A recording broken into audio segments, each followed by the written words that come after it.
നമ്മുടെ എല്ലാ ആഴ്ചകളിലും നടന്നു വരുന്ന ഈ ക്ലാസ്സിൽ ഈമാൻ കാര്യങ്ങളാണ് നമ്മൾ ചർച്ച ചെയ്ത് വരുന്നത്. ഈമാൻ കാര്യങ്ങളിൽ അള്ളാഹുള്ള വിശ്വാസം, മലക്കുകളിലുള്ള വിശ്വാസം എന്നീ രണ്ട് കാര്യങ്ങൾ നമ്മൾ ചർച്ച ചെയ്ത് കഴിഞ്ഞു. ഇനി മൂന്നാമത്തെ കാര്യമായ ഈമാൻ കാര്യമായ കിതാബുകളിലെ വിശ്വാസം എന്നതാണ് നമ്മുടെ ക്ലാസ്സിൽ ഇനി വരേണ്ട ഭാഗം. 6 ഈമാൻ കാര്യങ്ങളിൽ മൂന്നാമത്തേത് കിതാബുകളിലെ വിശ്വാസം എന്നതാണ്.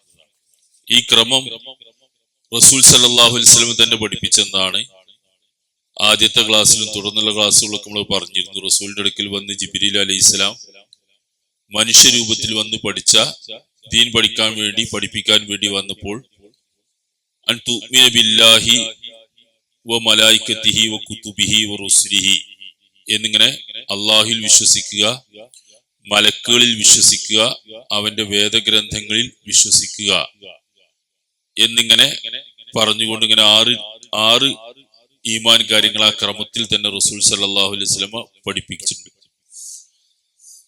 അതിൽ ഈമാൻ ബിൽ കുതുബ് വേദഗ്രന്ഥങ്ങളിലുള്ള വിശ്വാസമാണ് ഇന്ന് നമ്മുടെ ക്ലാസ്സിൽ വരേണ്ട വിഷയം. വിശ്വാസ കാര്യങ്ങളെ സംബന്ധിച്ച് നമ്മൾ ആദ്യമേ പറഞ്ഞിരുന്നു, വിശ്വാസം എന്നൊരു സംഗതി അള്ളാഹുവിന്റെ റസൂലിന്റെ അടുക്കൽ നിന്ന് കിട്ടുന്നത് പറയുന്നത് അങ്ങനെ വിശ്വസിക്കുക എന്നതാണ്. അതിൽ വേറെ യുക്തിചിന്തയും ഒന്നുമില്ല. അത് റസൂല് പറഞ്ഞാൽ അത് വിശ്വസിക്കുക, അവർ പറഞ്ഞതാണെന്ന് ഉറപ്പുവരുത്തുക വേണ്ടുള്ളൂ. ആണെങ്കിൽ അത് വിശ്വസിക്കണം എന്നാണ് ഈമാന്റെ പ്രത്യേകത. ഈ മൂന്നാമത്തെ ഈമാൻ കാര്യം കിതാബുകളിൽ വിശ്വസിക്കുക എന്നാണ്. കിതാബ് എന്ന് പറഞ്ഞാൽ പുസ്തകം എന്നർത്ഥം, കുത്തുബ് എന്ന് പറഞ്ഞാലും പുസ്തകങ്ങൾ. പുസ്തകങ്ങൾ വിശ്വസിക്കുക അല്ലെങ്കിൽ കിതാബിൽ, അള്ളാഹുവിന്റെ കിതാബിൽ വിശ്വസിക്കുക. അപ്പൊ അതിന്റെ ഒരു സ്വഭാവം എങ്ങനെയാണ്?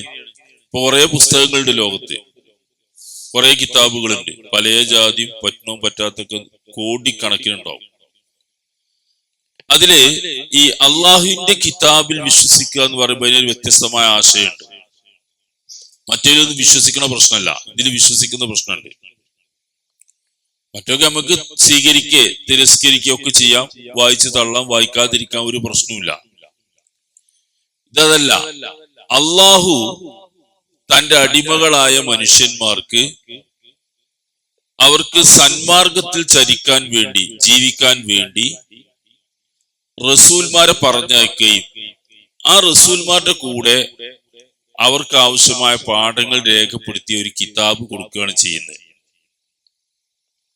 അതാണ് ആ കിതാബ് എന്ന് പറയുന്നത്. ആ കിതാബിൽ നമ്മൾ വിശ്വസിക്കണം, അത് വിശ്വസിക്കാതെ പറ്റില്ല. ഇപ്പോ വിശുദ്ധ ഖുർആൻ ആദം നബി അലൈഹി ഇസ്ലാമിയെ സൃഷ്ടിച്ച് ഹവ്വായിനെയും സൃഷ്ടിച്ച് ഭൂമിയിലേക്ക് പറഞ്ഞു വിട്ടപ്പോൾ പറഞ്ഞൊരു നിർദ്ദേശമുണ്ട്. ഫൈമാ യഅ്തിയന്നകും മിന്നി ഹുദൻ ഫമൻ തബിയ ഹുദായ ഫലാ ഖൗഫുൻ അലൈഹിം വലാ ഹും യഹ്സനൂൻ. എന്റെ ഭാഗത്ത് നിന്ന് ഒരു ഭൂമിക്ക് ഇറക്കി വിട്ടാണ്. ഫഹബിത്തു, നിങ്ങൾ പോയിക്കോളൂ പറഞ്ഞാൽ ഇറക്കി വിട്ടാണ് അവിടെ. ഇതിന് കൊടുക്കുന്ന നിർദ്ദേശം, 2 നിർദ്ദേശങ്ങൾ. ഒന്ന് കൊടുക്കുന്നത് ഫൈമാ യഅ്തിയന്നകും മിന്നി ഹുദൻ ഫമൻ തബിയ ഹുദായ ഫലാ ഖൗഫുൻ അലൈഹിം വലാ ഹും യഹ്സനൂൻ. എന്റെ പക്ഷത്ത് നിന്ന്, ഭാഗത്ത് നിന്ന് നിങ്ങൾക്ക് മാർഗദർശനം വരും, ഹിദായത്ത് എന്താണെന്ന് പഠിപ്പിക്കാൻ ആളുകൾ വരും, നബിമാർ വരും എന്നർത്ഥം. ആ സന്ദേശം വരുമ്പോൾ നിങ്ങൾ അത് സ്വീകരിക്കണം എന്ന് പറഞ്ഞിട്ടുണ്ട്. ആ നബിമാരെ അള്ളാഹു കാലാകാലങ്ങളിൽ പറഞ്ഞയച്ചു. നബിമാരുടെ കൂടെ ജനങ്ങൾക്ക് ആവശ്യമായ പാഠങ്ങളൊക്കെ പകർന്നു കൊടുക്കാൻ ഒരു രേഖ എന്ന നിലയ്ക്ക് കിതാബും കൊടുത്തയച്ചിട്ടുണ്ട്. അപ്പൊ അതില് ഈ പ്രധാനപ്പെട്ട 4 പറ്റിയാണ് നമ്മൾക്ക് അറിയുന്നത്. 4 കിതാബുകളെ പറ്റി. അതിൽ കൂടുതൽ നമ്മൾക്ക് അറിയില്ല. അതിലൊന്ന് മൂസാ നബി അലൈഹി ഇസ്ലാമിക്ക് നൽകിയ തൗറാത്ത്, തോറ എന്ന് പറയുന്ന തൗറാത്ത്. രണ്ടാമത്തത് ഈസാ നബി അലൈഹി ഇസ്ലാമിക്ക് നൽകിയ ഇഞ്ചീൽ, സുവിശേഷം എന്നാണ് അതിനർത്ഥം. മൂന്നാമത്തെ ദാവൂദ് നബിക്ക് നൽകിയ സബൂർ. 4മത്താണ് മുഹമ്മദ് നബി സല്ലല്ലാഹു അലൈഹി വസല്ലം നൽകിയ ഖുർആൻ അല്ലെങ്കിൽ ഫുർഖാൻ എന്നൊക്കെ പറയുന്ന ഈ 4 ഗ്രന്ഥങ്ങൾ. ഈ 4 ഗ്രന്ഥങ്ങൾ കൃത്യമായിട്ട് ഖുർആൻ പരാമർശമാണ്. ഇതിനു പുറമെ മറ്റു നബിമാർക്കും വേദഗ്രന്ഥങ്ങൾ നൽകിയിട്ടുണ്ട്. ഏടുകൾ, ചെറിയ ചെറിയ അംശങ്ങൾ നൽകിയവരുണ്ട്, ഭാഗങ്ങൾ നൽകിയവരുണ്ട്. ഖുർആൻ തന്നെ പറയുന്നുണ്ട്, സുഫി ഇബ്രാഹിം വ മൂസ, മൂസാ നബി, ഇബ്രാഹിം നബിക്കും മൂസാ നബിക്കും നൽകിയപ്പെട്ട സുഹഫുകൾ, ഏടുകൾ എന്ന് തന്നെ പറയാം. ചെറിയ ഭാഗങ്ങളെ ഉണ്ടാവുള്ളൂ, അവർക്കും കൊടുത്തിട്ടുണ്ട്. സുബ്ർ എന്ന് ഖുർആൻ പല സ്ഥലത്തും ഉപയോഗിക്കുന്നത് പഴയ വേടുകളെ സംബന്ധിച്ചാണ്. അപ്പൊ ഇങ്ങനെയൊക്കെ ഓരോ കാലത്തും ഓരോന്ന് ചെറുതും വലുതും ഒക്കെ ആയിട്ട് ഇങ്ങനെ നൽകിയിട്ടുണ്ട്. അതിൽ വളരെ പ്രധാനപ്പെട്ട 4 ഈ പറഞ്ഞ. ഈ 4 നമ്മളെ സംബന്ധിച്ച് വിശ്വസിക്കണം. വേദഗ്രന്ഥങ്ങൾ, വേദഗ്രന്ഥം എന്ന് പറഞ്ഞാൽ നമ്മൾ മലയാളത്തിൽ അങ്ങനെ പറയാണ്. വേദം എന്നൊക്കെ പറഞ്ഞ അർത്ഥം നമ്മൾ മലയാളികൾ എല്ലാവരും അങ്ങനെ ഉപയോഗിച്ച് ശീലിച്ചോ. വേദം എന്ന് പറഞ്ഞാൽ വിജ്ഞാനം എന്നർത്ഥം, വിജ്ഞാനം എന്നാണ് അർത്ഥം. പക്ഷെ അത് ഈ ദൈവികമായ ഗ്രന്ഥങ്ങൾക്ക് മലയാളത്തിൽ ഉപയോഗിക്കുന്ന പേരാണ്. ഹൈന്ദവർ, ഹിന്ദുക്കൾ, അവരുടെ പുണ്യഗ്രന്ഥങ്ങൾ എന്ന് പറയുന്ന ഗ്രന്ഥങ്ങൾക്കൊക്കെ വേദഗ്രന്ഥം എന്നാ പറയാം. ദൈവികാണെന്ന് അവർ അവകാശപ്പെടണം, ആരോപിക്കണതിന്റെ പേരിൽ. അതിന് അവകാശവാദമൊന്നുമില്ലേ. ആ ഗ്രന്ഥങ്ങളൊന്നും ദൈവികമാണെന്ന് ആ ഗ്രന്ഥങ്ങളൊന്നും അവകാശപ്പെടുന്നില്ല. അതിന്റെ വിശ്വാസികളായ ആളുകൾ അതിന്റെ പേരിൽ ആരോപിക്കുകയാണ് ചെയ്യുന്നത് അത് ദൈവികാണെന്ന്. വേണമെങ്കിൽ പരിശോധിച്ച് നോക്കാം, തിരസ്കരിക്കുക, സ്വീകരിക്കുക, അതാണ് അതിന്റെ അർത്ഥം. അപ്പൊ അതിന് വേദം എന്നാണ് അവർ പറയുന്നത്. അതേ വാക്ക് തന്നെയാണ് നമ്മളിപ്പോ മലയാളത്തിൽ സാധാരണയായിട്ട് വേദഗ്രന്ഥം എന്ന് പറയുമ്പോൾ അർത്ഥാക്കുന്നത്. ദൈവികമായ ഗ്രന്ഥം എന്നർത്ഥാണ്. അതങ്ങനെ പ്രയോഗം മലയാളത്തിൽ വന്നതല്ല, കിതാബ് തന്നെയാണ് അറബി പറയുന്നത്. അവ പറയുന്നത് ഈ 4 ഗ്രന്ഥങ്ങൾ ഖുർആനിൽ പരാമർശിച്ചിട്ടുണ്ട്. ഇതിൽ തൗറാത്ത് എന്ന് പറഞ്ഞത് മൂസാ നബി അലൈഹി ഇസ്ലാമക്ക് നൽകിയ ഗ്രന്ഥമാണ്. ആ ഗ്രന്ഥത്തിൽ നമ്മൾ വിശ്വസിക്കണം എന്ന് പറയുമ്പോൾ അതിന്റെ അർത്ഥം അള്ളാഹു അങ്ങനെ ഒരു ഗ്രന്ഥം ഇറക്കിയിട്ടുണ്ട് എന്നും ആ ഗ്രന്ഥം സത്യസന്ധമായിരുന്നു എന്നും അത് ഹുദല്ലി ബനി ഇസ്രായേൽ, ബനി ഇസ്രായേൽക്കാർക്ക്, ഇസ്രായേൽ സന്തതികൾക്ക് മാർഗദർശകമായിട്ട് ഇറക്കിയതാണ് എന്നും നമ്മൾ വിശ്വസിക്കണം. അങ്ങനെ തന്നെയാണ്. പക്ഷെ ആ സാധനം തൗറാത്ത് അതേമാതിരി ആ ഇറക്കി അവതരിപ്പിച്ച രീതിയിൽ നമ്മൾ കിട്ടൂല. അങ്ങനെ എല്ലാ സാധനമില്ല. ഈ ജൂതന്മാർ തൗറാത്തിന് പകരം അവരുടെ കയ്യിലുള്ള ഗ്രന്ഥം അവർ കൊണ്ടുനടക്കുന്നത് തെൽമൂദ്. അതിന് വ്യാഖ്യാനമായിട്ട് അവരുടെ റബ്ബിമാർ, പുരോഹിതന്മാർ എഴുതിയ വ്യാഖ്യാനമാണ് അവരതിന് കൊണ്ടുനടക്കുന്നത്. അതിൽ പറയുന്ന കാലാകാലങ്ങളിലെ പണ്ഡിതന്മാർ എഴുതിയതാണ് അവർ അവലംബിച്ചു പോകുന്നത്. തൗറാത്ത് അങ്ങനെ തന്നെ വിശ്വസിക്കുക എല്ലാവരും ചെയ്യുന്നത്, വിശ്വസിക്കുന്നു. പക്ഷെ അതിന്റെ നിയമം അറിയാം. ഈ ഇഞ്ചീൽ എന്ന് പറയുന്ന ഈസാ നബി അലൈഹി ഇസ്ലാമക്ക് ഇറക്കിയതാണ്. സുവിശേഷം തന്നെയാണ് അതിന്റെ അർത്ഥം. അത് ഹിബ്രു ഭാഷയിലാണ് അവതരിപ്പിച്ചത്, അറബിയിലോ മറ്റു ഭാഷയിലൊന്നും അല്ല. ഈസാ നബിന്റെ നാട്ടിലെ ഭാഷയാണ്. ഖുർആൻ പറയുന്നത് ഓരോ നബിമാരെയും അള്ളാഹു അവതരിപ്പിക്കാറുള്ളത് അവരുടെ നാട്ടുഭാഷയിലാണെന്നാണ്. അവർ ജീവിച്ചിരുന്ന കാലത്തുള്ള അവരുടെ പ്രദേശത്തുള്ള ഭാഷ ഏതാണോ ആ ഭാഷ സംസാരിക്കുന്നവരായിട്ട് നബിമാര്. വേറെ അന്യ ഭാഷ സംസാരിക്കുന്ന ഒരാളെ അവിടെ കൊണ്ടു നടക്കൂല. അപ്പൊ അവരുടെ ഭാഷയിൽ ഈസാ നബിക്ക് ഇറങ്ങിയതാണ് ഇഞ്ചീല്. ഈ ഇഞ്ചീലും ഇന്ന് ലഭ്യമല്ല. അതിന്റെ ആളുകൾ പോലും അത് ഉണ്ട് എന്ന് പറയുന്നില്ല. ഈസാ നബിക്ക് ഇറങ്ങിയ ഇഞ്ചീൽ, സുവിശേഷം എവിടെയും ചോദിച്ചാൽ ക്രിസ്ത്യാനികളായ ആളുകൾ നമ്മൾക്ക് ഇതാന്ന് പറഞ്ഞ് കാണിച്ചു തരൂല, പറയാൻ അവർക്ക് കഴിയില്ല. ഇപ്പൊ ബൈബിൾ എന്ന പേരിൽ നമ്മൾ കുറച്ചൊക്കെ അറിഞ്ഞിരിക്കണമെന്നല്ല. നമ്മുടെ ഏരിയയിലൊക്കെ പ്രത്യേകിച്ച് ഈ വിവരങ്ങളൊക്കെ ആവശ്യമുണ്ടാവും. അങ്ങനത്തെ ഒരു ഏരിയയിലാണ് നമ്മൾ നിൽക്കുന്നത്. ഇപ്പം അവരുടെ ഒരു അധിനിവേശമുള്ള സ്ഥലത്താണ്. ഈ ബൈബിൾ എന്ന് പറഞ്ഞാൽ ഈസാ നബിക്ക് ഇറങ്ങിയ ബൈബിൾ, പുതിയ നിയമം എന്ന് പറഞ്ഞ ഈസാ നബി ഇസ്ലാമിക്ക് ഇറങ്ങിയ ഗ്രന്ഥത്തിന്റെ ഒരു പകരമായി കിട്ടുന്ന ഒരു പുസ്തകമാണ്. പകരമായി കിട്ടുന്ന ഒരു പുസ്തകമാണ്. അല്ലെ ഈസാ നബി അലൈഹി ഇസ്ലാമിക്ക് ഇറങ്ങിയ ഇഞ്ചീല് ഇവിടെ എവിടെ കിട്ടൂല. അങ്ങനെ സാധനം ലോകത്തില്ല. ഇപ്പോൾ ഹിബ്രു ഭാഷയിലും ഇല്ല, എവിടെയില്ല. പകരം ഈസാ നബി അലൈഹി ഇസ്ലാമിയുടെ ശിഷ്യന്മാരോ അല്ലെങ്കിൽ ശിഷ്യന്മാരുടെ ശിഷ്യന്മാരോ ഒക്കെ എഴുതിയ 50 100 ഒക്കെ വർഷത്തിനിടക്ക് എഴുതിയ ലേഖനങ്ങൾ സമാഹരിച്ചു വെച്ചതാണ് ബൈബിൾ എന്ന് പറഞ്ഞ സാധനം. നമ്മൾ അങ്ങനെ മനസ്സിലാക്കി വെക്കണം. അല്ലാതെ ഈസാ നബിക്ക് ഇറക്കിയ ഇഞ്ചീല് മലയാളത്തിലാക്കി വെച്ചതല്ലാതെ അത് അവർ പോലും അവകാശപ്പെടുന്നില്ല. അദ്ദേഹത്തിന്റെ ശിഷ്യന്മാരോ ശിഷ്യന്മാരുടെ ശിഷ്യന്മാരോ ഒക്കെ അഭിപ്രായ വ്യത്യാസങ്ങളൊക്കെ ഉള്ളതുകൊണ്ടാണ് അങ്ങനെ എഴുതി വെച്ചത് ലേഖനങ്ങളും ഒക്കെ എഴുതി വെച്ചത് സമാഹരിച്ചതാണ് ബൈബിൾ എന്ന് പറഞ്ഞ, അല്ല അത് ഇഞ്ചിയിൽ പകരം കിട്ടുന്ന സാധനം. മത്തായി, മർക്കോസ്, ലൂക്കോസ്, യോഹന്നാൻ, ഈ 4 ആളുകൾ എഴുതിയ ലേഖനങ്ങളാണ് അതിൽ പ്രധാന പ്രതിപാദ്യം. മത്തായി എന്ന് പറഞ്ഞാൽ മാത്യു, ലൂക്കോസ്, മർക്കോസ്, യോഹന്നാൻ, ഈ 4 ആൾ എഴുതിയ ലേഖനങ്ങൾ സമാഹരിച്ചു വെച്ച. അതിന് പുറമെ അതിൽ കിട്ടുന്ന സാധനം ആരാണെന്ന് എഴുതിയത് അറിയാത്ത കുറെ ലേഖനങ്ങളുണ്ട്. ഹെഡിങ് ഇല്ല, ആരെ എഴുതിയെന്ന് അവർക്കും അറിയില്ല, ആർക്കും അറിയില്ല. അങ്ങനെ ഉണ്ട് എന്ന് പറയാൻ കഴിയുള്ളൂ. രാജാക്കന്മാർക്ക് എഴുതിയ കുറെ കത്ത്, പലരെയും മതത്തിലേക്ക് ക്ഷണിച്ചുകൊണ്ട് എഴുതിയ കത്തുകൾ. മർക്കോസിന്റെ സുവിശേഷം തുടങ്ങുന്നതന്നെ തെയോഫിലസ് എന്ന് പറഞ്ഞ രാജാവിന് എഴുതുന്ന കത്ത. നമ്മളുടെ ഈ പ്രമാണിച്ചു വരുന്ന കാര്യങ്ങൾ താങ്കൾ കൂടി അറിയേണ്ടതിന് ചരിത്രം ചമക്കുന്നു എന്നൊക്കെ പറഞ്ഞിട്ട് അദ്ദേഹം പിന്നീട് എഴുതിണ്ടാക്കിയ ഒരു സംഗതി കത്തായിട്ട് പോകുന്ന. ഇതൊക്കെയാണ് കൂട്ടിയിട്ടാണ് ഈ ബൈബിൾ എന്ന സാധനം കിട്ടുന്നത്. അതിൽ നമ്മുടെ ഇടയിലുള്ള നമ്മുടെ മുസ്ലിങ്ങളുടെ ഇടയിലുള്ള തെറ്റിദ്ധാരണ തിരുത്തേണ്ടത്, ഈ ബൈബിൾ പുതിയ നിയമം പഴയ നിയമം നമ്മൾ സാധാരണ കേൾക്കാറുണ്ട്. പുതിയ നിയമം പഴയ നിയമം. അപ്പൊ നമ്മളെ പല ആളുകളും ധരിക്കുന്ന എന്താ അറിയോ, പുതിയ നിയമം എന്ന് പറയുന്നത് ഒരു തിരുത്തിയതും പഴയ നിയമം എന്ന് പറഞ്ഞാൽ തിരുത്താത്തതുമാണ്. അത് ശരിയല്ല, അങ്ങനെയല്ല. അത് പുതിയ നിയമം എന്ന് പറയുന്നത് ഈസാ നബിക്ക് ഇറങ്ങിയ ഇഞ്ചീലിന്റെ പകരമായി കിട്ടുന്നതും, പഴയ നിയമം എന്ന് പറയുന്നത് മൂസാ നബിക്ക് ഇറങ്ങിയതും അതിന് മുമ്പുള്ളതൊക്കെയാണ്. അതൊക്കെ ഉണ്ടതില്. അല്ലാതെ മറ്റേ തിരുത്തിയതും തിരുത്താത്ത നടത്തിലല്ല. പേരുകൊണ്ട് അങ്ങനെ തോന്നിപ്പോണേ നമ്മളെ ആളുകളുടെ ഒരു ധാരണ ഉണ്ട്. പഴയ നിയമം എന്ന് പറയുന്നത് മൂസാ നബിക്കും അതിന് മുമ്പുള്ളവർക്ക് ഇറങ്ങിയ ഒക്കെ ഉണ്ട്. ഇപ്പൊ ഇതിൽ പറഞ്ഞല്ലോ, ഈ ദാവൂദ് നബിന്റെ സബൂർ, മിസ്മാർ ദാവൂദ് എന്നാണ് നബി സല്ലല്ലാഹു പറ്റി. ഈ ദാവീദിന്റെ സങ്കീർത്തനങ്ങൾ തന്നെയാണ് ഇതിലുള്ളത്, പാട്ടാണ്. ഒരുപക്ഷെ ദാവൂദ് നബിക്ക് ഇറങ്ങിയത് ആ രീതിയിലായിരിക്കാം, പാട്ടാണ്. ഇവരെന്നെ പാടുന്നിട്ടുള്ള ബൈബിൾ മറിച്ച് നോക്കിയാണ് പാട്ടുകളാണ് ആ ഭാഗത്ത്. ഒന്നായിട്ട് സങ്കീർത്തനങ്ങൾ, അതൊക്കെ കൂടിയതാണ് പഴയ നിയമം. അതിന് വലിയ പുസ്തകം മുഴുവൻ ഒന്നിച്ച് ചേർത്ത് വെച്ചാൽ ആദം നബിന്റെ അവിടുന്ന് ഇങ്ങോട്ട് തുടങ്ങണേ, ആദാം എന്ന് പറഞ്ഞിട്ട് തുടങ്ങണേ, അവിടുന്ന് ഇങ്ങോട്ട് എല്ലാ കഥകളുണ്ട്. ഈസാ നബിന്റെ അവസാനം വരെയുള്ള എല്ലാ കഥയുണ്ട്, എല്ലാം കിട്ടും. പല നബിമാരെ കഥയും കിട്ടിയത്. ലോത്ത് നബിന്റെ കിട്ടും.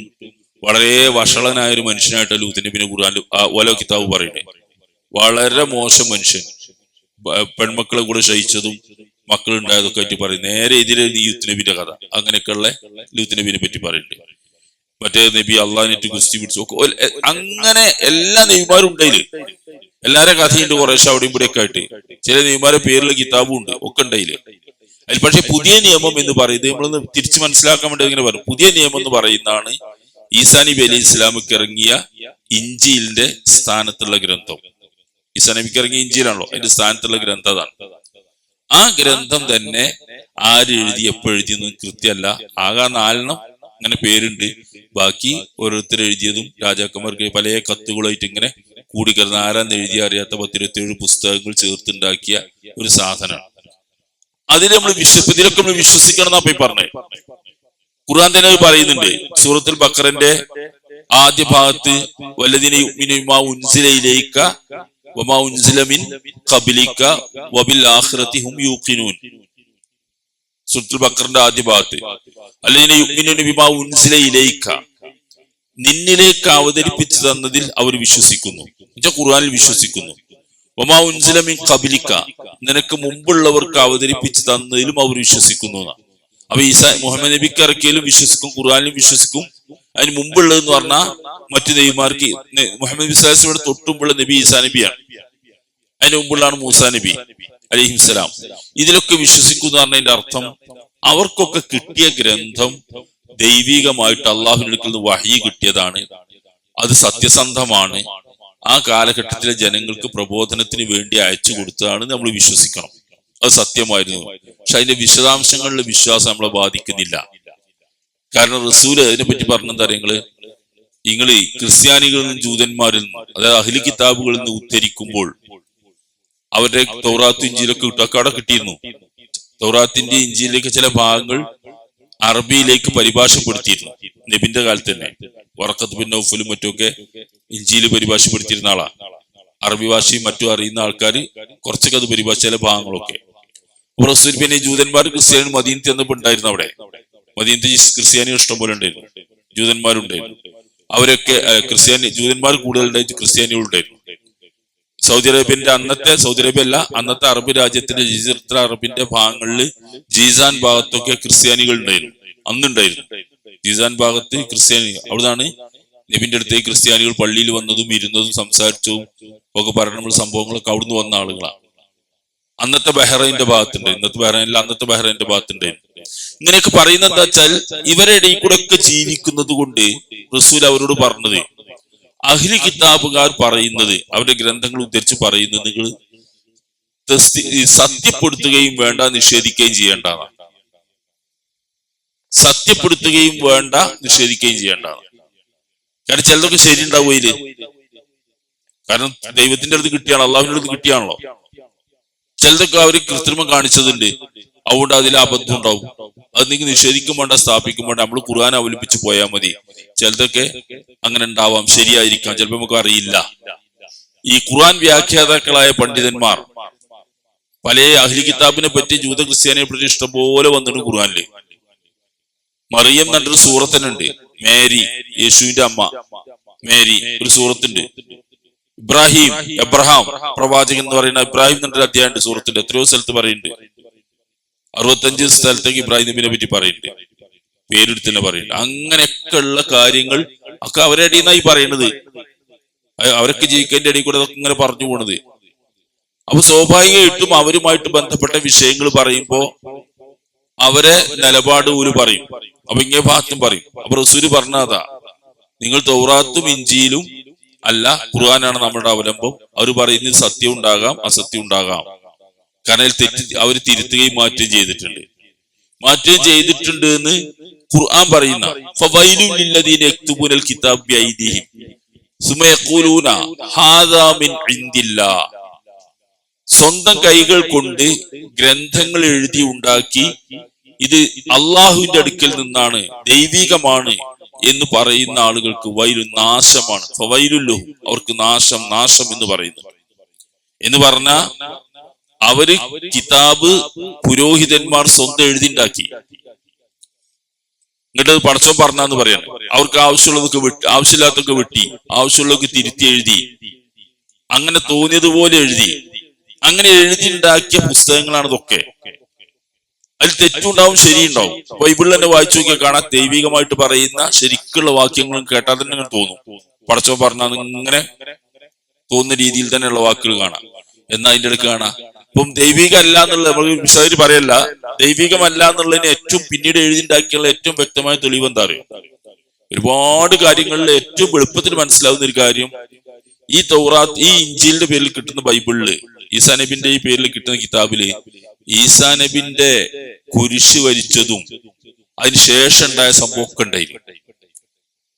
അതുണ്ടാവില്ലല്ലോ. ഈസാ നബി, അവര് പറഞ്ഞത് അവരുടെ വിശ്വാസം അനുസരിച്ച് ഈസാ നബി അലൈഹി ഇസ്ലാമെ ജൂതന്മാർ കൊന്നുകളഞ്ഞു. ക്രിസ്ത്യാനികളുടെ വിശ്വാസം അദ്ദേഹത്തെ കുരിശിൽ കയറ്റിയെന്നാണ്.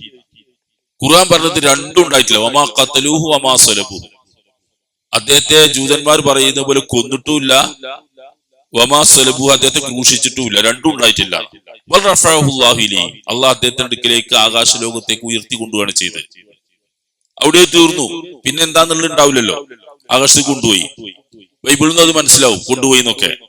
പക്ഷെ അതിന് ശേഷം ഉണ്ടായ സംഭവങ്ങളൊക്കെ ബൈബിളിലുണ്ട്. അപ്പൊ എന്താ, അത് ഈസാ നബി പോയിട്ട് പിന്നെ ഉണ്ടാവുകയാണ് കഥകള്. അപ്പൊ എഴുതിയവന്റെ വക ഇങ്ങനെ എഴുതുകയാണ്. അതൊന്നും ഈസാ നബിക്ക് കിട്ടൂല. അപ്പൊ മുഹമ്മദ് നബിന്റെ കാലശേഷം ഉള്ള കാര്യങ്ങളൊക്കെ ഖുർആനിൽ ഇങ്ങനെ വരാൻ പാടില്ലല്ലോ. നബി ഇങ്ങനെ മരിച്ചിട്ട് പിന്നെ ആയി ഇങ്ങനെ ആയി എന്ന് പറയാൻ പാടില്ലല്ലോ. മരിക്കണോട് ഖുർആന്റെ വഹി നിൽക്കണ്ടേ? അത് വഹി ഒന്നു എന്നതുപോലെ ഇത് വഹി നിൽക്കണില്ല. പിന്നെ ഇങ്ങനെ എഴുതണോന്റെ വക ഇങ്ങനെ കൂട്ടിയും കുറച്ചൊക്കെ വന്ന് നോക്കണ്ട്. അപ്പൊ പറയുന്നത് എന്താന്ന് വെച്ചാല്, ഇതിലൊക്കെ വിശ്വസിക്കണം എന്ന് പറയുമ്പോ അതിന്റെ അർത്ഥം എന്താ പറയുക നിങ്ങള്? ആ വിശ്വാസം ഒരു മൊത്തത്തിലുള്ള ഒരു വിശ്വാസമാണ്. അതൊക്കെ ദൈവികമായി കിട്ടിയ വഹിയാണ്. മുഹമ്മദ് നബിന്റെ മുമ്പുള്ള ജനങ്ങൾക്ക്, പ്രവാചകന്മാർക്കും വേദഗ്രന്ഥങ്ങൾ കിട്ടിയിരുന്നു. ആ കിട്ടിയതിലൊക്കെ സത്യമാണെന്ന് നമ്മൾ വിശ്വസിക്കുന്നു, അംഗീകരിക്കുന്നു. ഇപ്പൊ ഈസാ നബി അലൈഹി ഇസ്ലാമെ നമ്മൾ പേര് കേൾക്കുമ്പോൾ അലൈഹിസ്സലാം എന്ന് പറയും. അള്ളാഹുവിന്റെ സമാധാനം അദ്ദേഹത്തിന് ഉണ്ടാകട്ടെ എന്ന്. ഈസാ നബിനെ പറ്റി നമ്മൾ പറയുമ്പോൾ അലൈഹിസ്സലാം എന്ന് പറയും. മോശെ പ്രവാചകൻ മൂസ അലൈഹി ഇസ്ലാമിയെ കേൾക്കുമ്പോൾ അലൈഹിസ്സലാം, അള്ളാഹുവിന്റെ സമാധാനം അദ്ദേഹത്തിന് ഉണ്ടാകട്ടെ എന്ന് പറയും. അതിന് കാരണം എന്താ? നമ്മൾ നബിയാണത്, നമ്മൾ വിശ്വസിക്കുന്ന നബിയാണ്. ജൂതന്മാര് നമ്മളേറ്റ് എന്നും ശത്രുതയാണ്, ഇപ്പോഴും ശത്രുതയാണ്, ഇപ്പോഴും പ്രശ്നക്കാരാണ്. ഫലസ്തീനത്തൊക്കെ സംഭവം എല്ലാവർക്കും അറിയാലോ. പക്ഷെ അവർ അംഗീകരിക്കുന്ന മൂസാ നബിയെ പേര് കേൾക്കുമ്പോൾ നമ്മൾ അലൈഹിസ്സലാം എന്ന് പറയണം. ആ നബിനെ വിശ്വസിക്കണം, അദ്ദേഹത്തിന് ഇറങ്ങിയ കിതാബ് നമ്മൾ അംഗീകരിക്കണം. അതിനാണ് അതിന്റെ സ്വഭാവം. ചുരുക്കത്തിൽ പറയുന്നത്, എല്ലാ വേദഗ്രന്ഥങ്ങളിൽ വിശ്വസിക്കുക എന്നതുകൊണ്ട് ഉദ്ദേശിക്കുന്നത് വിശുദ്ധ ഖുർആൻ വിശദമായും മറ്റുള്ളവ പൊതുവായിട്ടും വിശ്വസിക്കുക എന്നതാണ്. വിശുദ്ധ ഖുർആൻ വിശദമായിട്ട് വിശ്വസിക്കണം, മറ്റുള്ളത് പൊതുവായിട്ടും വിശ്വസിക്കുക. അതൊക്കെ ദൈവികമാണ്, സത്യസന്ധമാണ്, പിന്നീട് എഴുതിണ്ടാക്കി മാറ്റി തിരുത്തലുകൾ ഉണ്ടാക്കിയതാണ് എന്നാണ് ഇതിന്റെ കഥ. എഴുതിണ്ടാക്കി പറഞ്ഞാൽ സ്വന്തമായിട്ട് എഴുതിണ്ടാക്കി ബാക്കിയുണ്ട് ഒഴിവാക്കിയതാണ്. നമ്മളെ സംബന്ധിച്ച് അതിൽ വിശ്വാസത്തിന്റെ ഭാഗത്തിനെയാണ്. നമ്മളെ സംബന്ധിച്ച് വിശുദ്ധ ഖുർആൻ മാറ്റി എഴുതുക തന്നെ ഒരു പ്രശ്നം അന്ത്യനാൾ വരെ നടക്കൂല. അത് നമ്മൾക്ക് അള്ള ഏറ്റെടുത്താണ്. മറ്റേന്ന് ആ സുരക്ഷിതത്വം അള്ള ഏറ്റെടുത്തിട്ടില്ലായിരുന്നു. ഇപ്പൊ നമ്മളെ നോക്കുങ്ങള് മുസ്ലിം ലോകത്ത് ഒരുപാട് അഭിപ്രായ വ്യത്യാസങ്ങളും ഒരുപാട് സംഘടനകളും ഗ്രൂപ്പിന്റെ ഉള്ളിൽ വേറെ ഗ്രൂപ്പും ഒക്കെ ഉണ്ട്. പക്ഷെ രണ്ട് ഖുർആൻ ഉണ്ടാവില്ല. അഭിപ്രായ വ്യത്യാസമുള്ള ഒരു ഖുർആൻ ഉണ്ടാവില്ല. അതും ഖുർആന്റെ ഭാഗമാണോ ഇത് ഭാഗമാണോ രണ്ട് ഖുർആൻ ഉണ്ടാവില്ല. ബൈബിളിന്റെ പല പതിപ്പുകളും മലയാളത്തിൽ കിട്ടും. അപ്പോക്രിഫകൾ എന്നതിന് പറയാം. ഇല്ലാത്ത ഭാഗങ്ങൾ ചേർത്ത് നിന്നുണ്ട് ഒരു കൂട്ടർ വെക്കും, ഉള്ള ഭാഗങ്ങൾ ഒഴിവാക്കിയിട്ട് മറ്റു കൂട്ടർ. ഇവിടെ തന്നെ നമ്മുടെ ഈ മലയാളത്തിൽ കിട്ടുന്ന പല ബൈബിളും പല കോലത്തിലാണ്. അധ്യായങ്ങൾ ഉള്ളതും ഇല്ലാത്തൊക്കെ ഉണ്ട്. അത് മറ്റൊരു ചേർത്തറിയും, മറ്റേ ഗ്രൂപ്പുകാര് ഈ ഗ്രൂപ്പുകാര് അവർ ഒഴിവാക്കിയാണെന്ന് അറിയും. അങ്ങനെയൊക്കെ ഉണ്ട്. പക്ഷെ ഖുർആൻ ലോകത്ത് രണ്ട് രീതിയിൽ കിട്ടൂല. രണ്ട് രീതിയിൽ എന്ന് പറഞ്ഞാൽ രണ്ട് അതിലുള്ള ഇല്ലാണ്ട് കിട്ടൂല. അങ്ങനെ ഖുർആനില്ല. ഖുർആൻ ഒരേ രീതിയിലേ കിട്ടുള്ളൂ. ഒറ്റ പാരായണ വ്യത്യാസങ്ങളല്ലാതെ ഒറ്റ രീതിയിലേ കിട്ടുള്ളൂ. ഒന്നുണ്ട് ഖുർആൻ. അപ്പൊ അതാണ് ഖുർആന്റെ പ്രത്യേകത. മറ്റത് അങ്ങനെയല്ല. ഓരോരുത്തരും അതിന് കാരണം ഖുർആനെ സംബന്ധിച്ച് അള്ളാഹ് പറയുന്നത്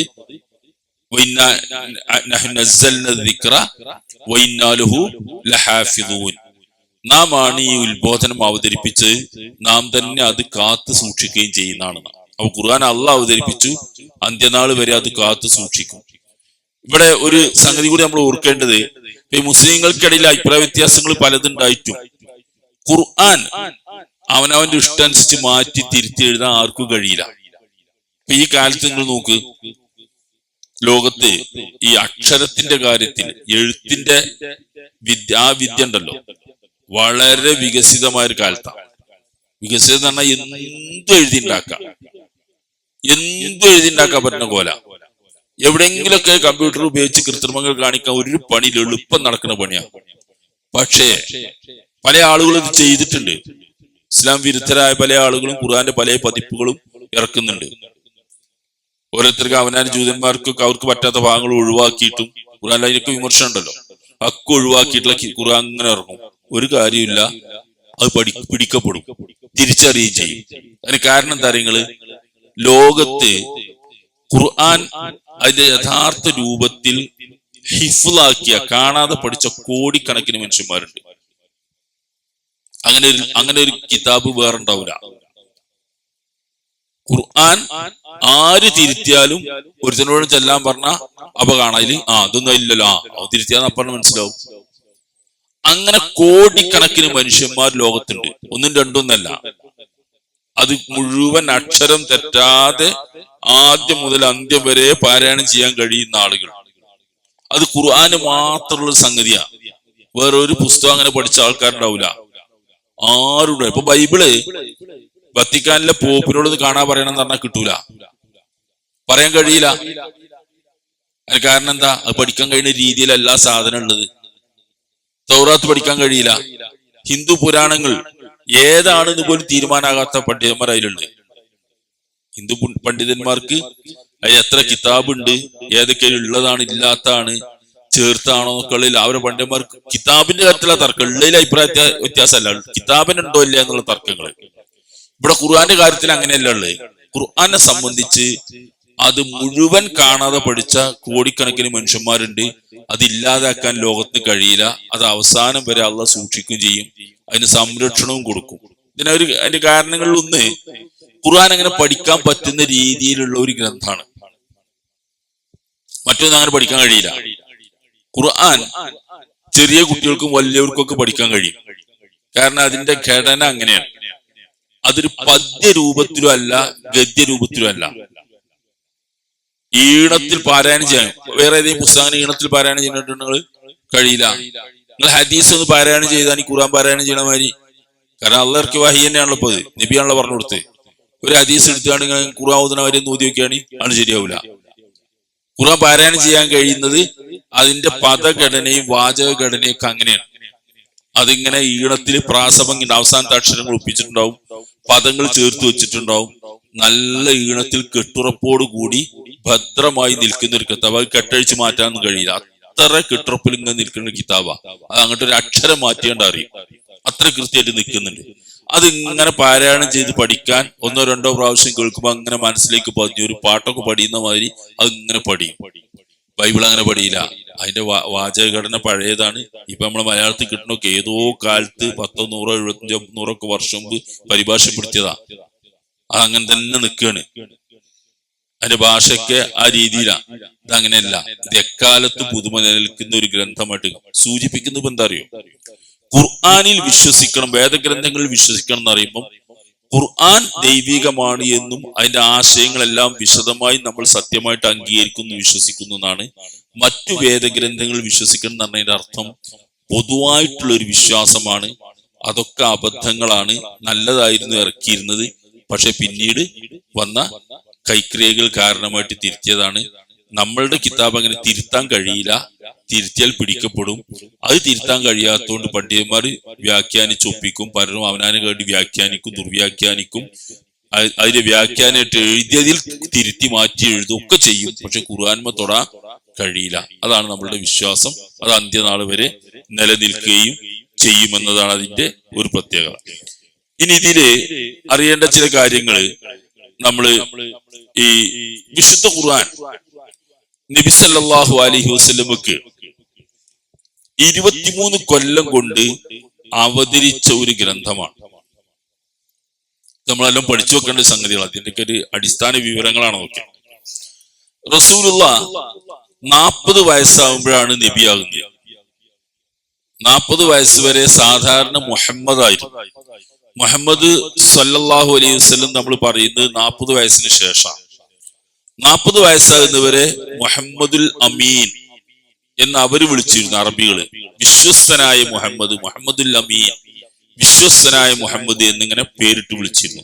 മുഹമ്മദാണ് അബ്ദുള്ളന്റെ ആമിനന്റെയും മകനായി ജനിച്ച ഒരു മുഹമ്മദ്, ഖുറൈശ് വംശജനായ ഒരാള്.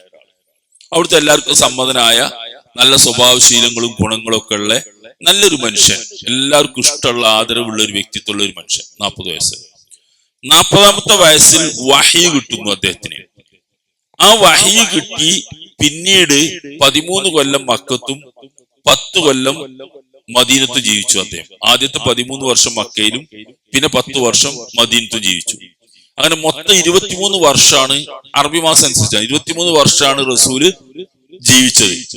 ഈ 23 വർഷം ജീവിക്കുന്നതിന്റെ ഇടക്ക് അള്ളാഹു അദ്ദേഹത്തിന് കൊടുത്ത വഹയ്കളുടെ സമാഹാരമാണ് വിശുദ്ധ ഖുർആൻ എന്ന് പറയുന്നത്. നല്ലോണം മനസ്സിലാക്കി വെക്കുക. അതൊക്കെ അങ്ങനെയാണ് ഖുർആൻ.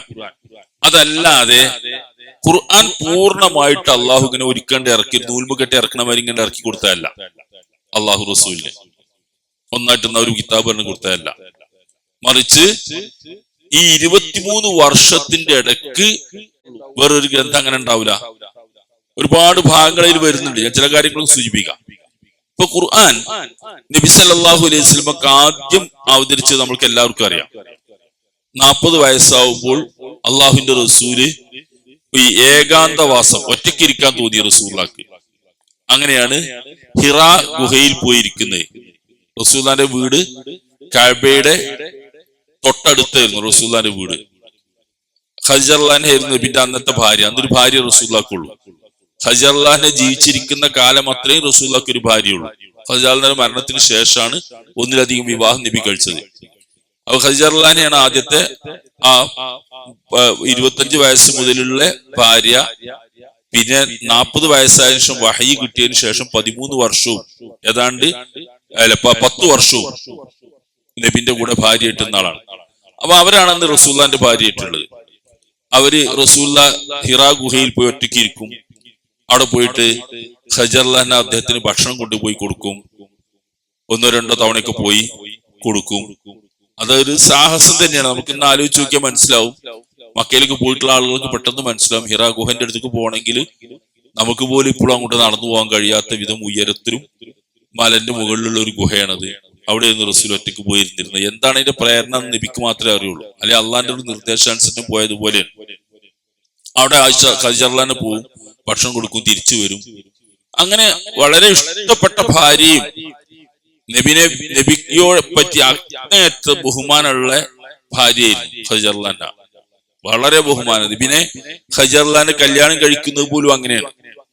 ഖദീജ നബിനേക്കാൾ 15 വയസ്സിന് പ്രായ കൂടുതലുള്ള ആളാണ്, മൂത്ത ആളാണ്. നബിയേക്കാൾ 15 വയസ്സ് കൂടുതൽ ഭാര്യക്കാണ്. ഇതിന് പിന്നെ വിവാഹം നടക്കുന്നത് ഖദീജ കച്ചവടക്കാരി, വലിയൊരു വർത്തക പ്രമുഖയായിരുന്നു. ആളുകളെ പണം കൊടുത്ത് ചരക്കുകൾ കൊടുത്ത് കച്ചവടത്തിന് അയക്കും, ലാഭം അവർക്കും കൊടുക്കും, ഇങ്ങോട്ടും കൊടുക്കുകയൊക്കെ ചെയ്താണ്ടുള്ളൊരു ബിസിനസ് നടത്തിയിരുന്ന ആളാ, സമ്പന്നയായിരുന്നു. അങ്ങനെ ഒരിക്കൽ നബി വിശ്വസ്തനായ മുഹമ്മദുൽ അമീൻ അല്ലേ, അങ്ങനെ നബിനെ പറഞ്ഞയച്ചതാണ് കച്ചവടത്തിന് ഒരിക്കൽ. അപ്പൊ ആ ഇടപാടിലെ ലാഭവും വിശ്വാസ്യതയും മാന്യതയും കണ്ടപ്പോ ഖദീജക്ക് അയാൾ വിവാഹം കഴിക്കാൻ തോന്നിയാണ്. അങ്ങനെയാണ് വിവാഹാന്വേഷണം നടന്നതും ഖദീജ നബിയെ വിവാഹം കഴിക്കുന്നതും അങ്ങനെയാണ്. അപ്പൊ അതൊക്കെ പറയണത് എന്തിനാ വെച്ചാൽ ഈ പാട്ട് പാടിക്കാണ്ട് ഇത് ഈ കവി, നമ്മളീ പാട്ടുകാരുണ്ടല്ലോ, മാപ്പിള പാട്ടുകാര്, നബിയും ഖദീജയും തമ്മിലുള്ള പ്രണയം ഒക്കെ പറഞ്ഞു കണ്ട് വർണ്ണിച്ച് എന്തോ ഉണ്ടാക്കി കൂട്ടിയമാരൊക്കെ തോന്നും പാട്ട് കേട്ടോ. അതൊന്നും അല്ല. ഇതിങ്ങനെ നേർക്കാരുള്ള അന്വേഷിച്ച് അബുദുൽ മുത്തലിബിന്റെ അടുത്ത് പോയി അന്വേഷിച്ച്, അല്ല അബു താലിബിന്റെ അടുത്ത് അന്വേഷിച്ചൊക്കെ ഉണ്ടാക്കിയ ഒരു വിവാഹമാണ്. അല്ലാതെ ഈ പാട്ടുകാർ പറഞ്ഞുണ്ടാക്കണ മാതിരി നമ്മളെ നാട്ടിലത്തെ കല്യാണം മാതിരി ന്യൂജൻ കല്യാണം അല്ലാതെ അത് ഓൾഡ് ജനറേഷൻ തന്നെയാണ്. നല്ലൽക്ക് നടന്നൊരു കല്യാണം. അപ്പോ അതതിന്റെ പറയേണ്ടി വന്നുകൊണ്ടാണ് പറയുന്നത്. അങ്ങനെ ഈ 40 വയസ്സ് മുതലുള്ള ആ കാലഘട്ടത്തിൽ 13 വർഷം നബിക്ക് മക്കയിൽ ഇറങ്ങിയ വഹിയാണ് ഖുർആൻ. വഹി ഖുർആൻ മാത്രമല്ല ഇറങ്ങിയിട്ടുള്ളത്, ഹദീസും വഹി തന്നെയാണ്. പക്ഷെ അതിന്റെ വാക്കുകളും ഘടനയൊക്കെ നബിന്റെ വകയാണ്. ഇത് അങ്ങനെ തന്നെ അള്ളാഹുവിന്റെ കലാമാണ്, അതാണ് ഖുർആൻ. പിന്നെ മക്കത്തെ ശേഷം 13, മദീനത്തെ ശേഷം 10 വർഷം പിന്നെ. അങ്ങനെ 23 വർഷം കൊണ്ട് അള്ളാഹുവിന്റെ റസൂലിനെ അവതരിച്ച് കിട്ടിയ ഒരു ഗ്രന്ഥമാണ് വിശുദ്ധ ഖുർആൻ. അതിന്റെ കുറച്ചും കൂടി കാര്യങ്ങൾ നമ്മൾ അതിൽ അറിയേണ്ടതുണ്ട്. ഇതൊക്കെ നമ്മൾക്ക് അറിഞ്ഞിരിക്കേണ്ട ആവശ്യങ്ങളുണ്ട്. ഇപ്പൊ ഖുർആൻ ഈ 13 വർഷം ഇറങ്ങി എന്ന് പറയുമ്പോൾ എങ്ങനെയായിരിക്കും അത് ഇറങ്ങിയിട്ടുണ്ടാവുക? ആദ്യത്തെ അവതരണം നമുക്ക് അറിയാം. ഇഖ്റ ബിസ്മി റബ്ബിക്കല്ലദീ ഖലഖ് ഖലഖൽ ഇൻസാന മിൻ അലഖ് ഇഖ്റ വറബ്ബുക്കൽ അക്രം അല്ലദീ അല്ലമ ബിൽ ഖലം അല്ലമൽ ഇൻസാന മാ ലം യഅലം. 5 വാക്യങ്ങൾ. ആ 5 വാക്യങ്ങളാണ് ഏറ്റവും ആദ്യം റസൂലുള്ളാഹിക്ക് ഇറങ്ങുന്നത്. ഹിറാ ഗുഹയിൽ വെച്ച് ജിബ്രീൽ വന്നു, നബിന്റെ അടുക്കൽ വന്നു. എല്ലാവർക്കും അറിയാം ഇഖ്റ എന്ന് പറഞ്ഞു. മാ നബി ഖാരിൻ, എനിക്ക് വായിക്കാൻ അറിയില്ല എന്ന് പറഞ്ഞു. ചേർത്ത് പിടിച്ചു, വിട്ടു, വീണ്ടും ഇങ്ങനെ ചേർത്ത് പിടിച്ചു വിട്ടിട്ടാണ് ഓതിക്കൊടുത്തു. അപ്പൊ ജിബ്രീൽ ഇങ്ങനെ ഓതിക്കൊടുത്ത് നബി അങ്ങനെ തന്നെ മനസ്സിലേക്ക് പതിഞ്ഞു. നബി ഇങ്ങനെ ഓതി. നബിക്ക് ബേജാറായി. പിന്നീട് ഒക്കെ കൂടി വെപ്രാളപ്പെട്ടു. പിന്നെ വഹി ഇറങ്ങിയപ്പോ റസൂല് ജിബ്രീൽ പറഞ്ഞു തരുമ്പോ അപ്പൊ തന്നെ അതിന് കൂടെ ചെല്ലാൻ തുടങ്ങി.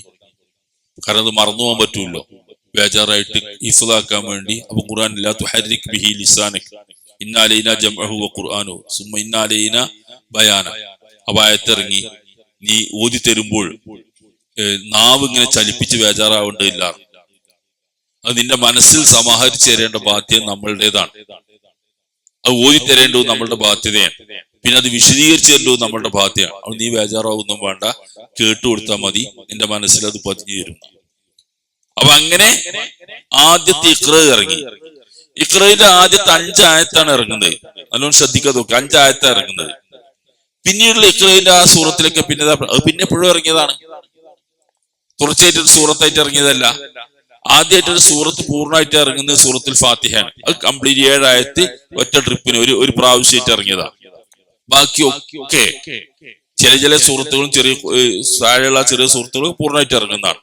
അല്ലാത്തതൊക്കെ ഈ പല സന്ദർഭങ്ങളിലായി പല സ്ഥലങ്ങളിലായി പലപ്പോഴായിട്ട് ഇങ്ങനെ കുറെ വാക്കുകൾ ഇങ്ങനെ ഇറങ്ങി തീർന്നു വഹിയായിട്ട് ഇങ്ങനെ വരും. അതിങ്ങനെ ഓതിക്കൊടുക്കും. സഹാബികൾ എഴുതി വെക്കാം. സയ്യിദ് ഇബ്നു സാബിത്ത് പോലുള്ള ആളുകളൊക്കെ എഴുതി വെക്കും. മുആദ് ഇബ്നു ജബൽ ഉണ്ടായിരുന്ന എഴുത്തറിയുന്ന ഇവരൊക്കെ ഇങ്ങനെ എഴുതി വെക്കും. നബി ഇങ്ങനെ പറഞ്ഞു കൊടുക്കും. ഇത്രേ ഉള്ളൂ.